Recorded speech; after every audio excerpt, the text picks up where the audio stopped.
Welcome to Nasdaq Trade Talks. I'm Jill Malandrino, Global Markets Reporter at Nasdaq. Joining us is Alan Masarek. He's the CEO of Nasdaq-listed Vonage.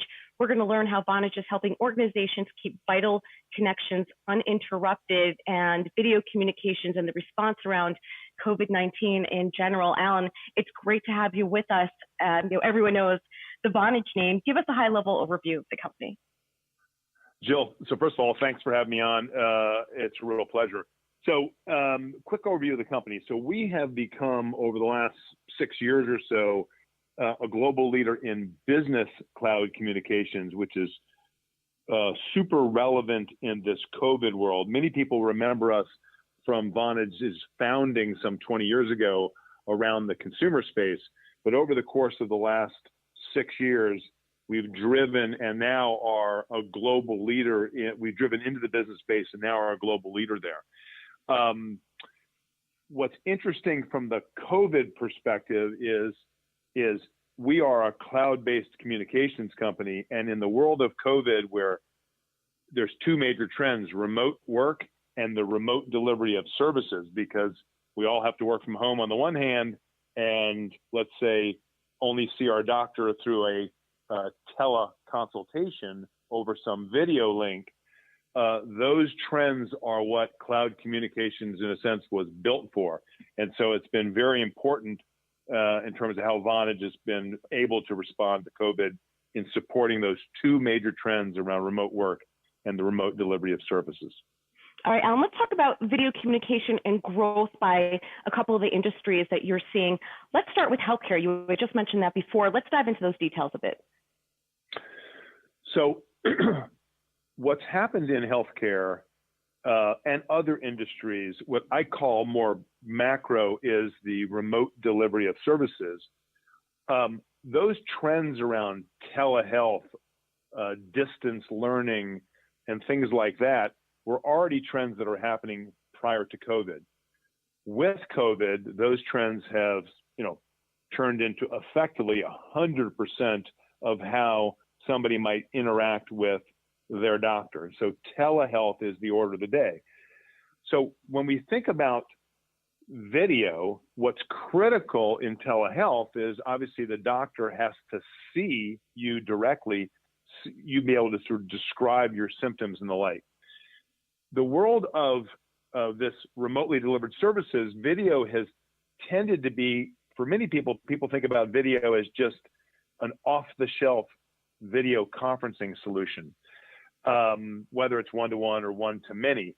But what we talk about in these verticals that rely on video is it's an embedded video solution. That's what we provide. It is a programmable video solution. So in telehealth, as just one example, we just published some stats that we've seen just month over month, March to February, a 727% increase in volume. And that's because Vonage drives virtually all of the major telehealth players with an embedded video solution underneath it. And so those players could be Teladoc, Doxy.com, Doctolib, Doc Planner Group, Cigna, Babylon Health, plus.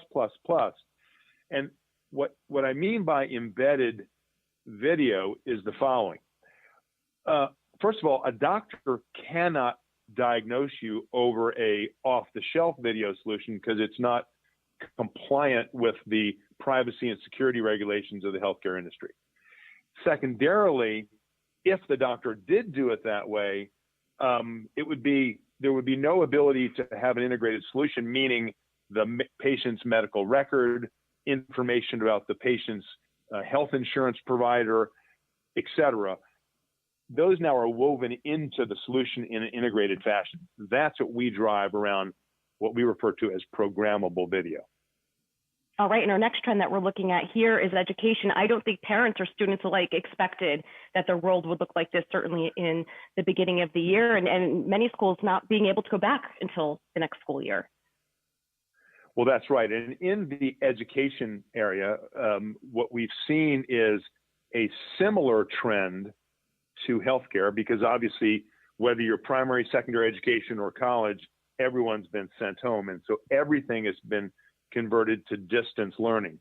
What's important about video or programmable video in this scenario has to do with the ability to have a much more secure environment that the off-the-shelf video solutions cannot provide. What I mean by that is if a teacher is doing a lesson to, let's say, 30 kids in the classroom, the teacher can define the exact 30 kids. It can be programmed in so that no one else could, if they got access to the meeting ID, could come in and bomb that session. So the notion of distance learning requires these embedded solutions, very similar to the notion of telehealth. And we've seen in the education sector very dramatic increases in usage, similar to the types of trends that we've seen in telehealth as well.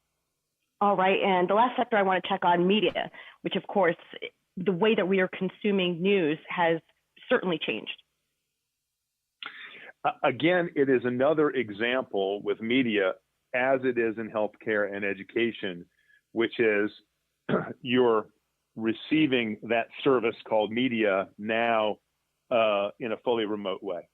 And so there has to be this support for remotely delivered services, in this instance, media. And so you've seen, a 271% increase in traffic in the media and social media platforms and messaging in that area. And you've seen that's more broadly. And then media specifically has seen about 120% increase. And these increases are just month over month. So what I'm saying is the 4 weeks in March compared to the 4 weeks in February.